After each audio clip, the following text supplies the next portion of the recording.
e era uma coisa combinada, mas assim, eu como aluno da Escola Estadual Dr. Telêmaco Paioli Menges, eu fiquei pensando ali, o que eu iria falar sobre educação, sobre a importância da educação. Todos nós aqui sabemos que a educação é importante de uma maneira muito grandiosa para o desenvolvimento, tanto pessoal como o desenvolvimento do mundo, do círculo de pessoas que a gente tem, da nossa cidade, do nosso país.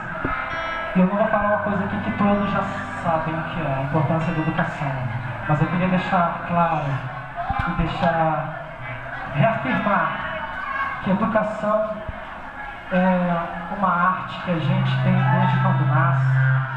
A educação dos nossos pais, nos passam a educação de sermos boas pessoas, de termos boa índole.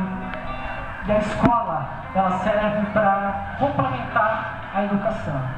Serve para juntar isso, a educação de família e a educação da escola. A gente ter um autoconhecimento, conhecimento pessoal. A gente ter um QI elevado. E às vezes a gente se prende de momento e às vezes a gente assim esquece que isso é tão importante. A gente fica preso no momento.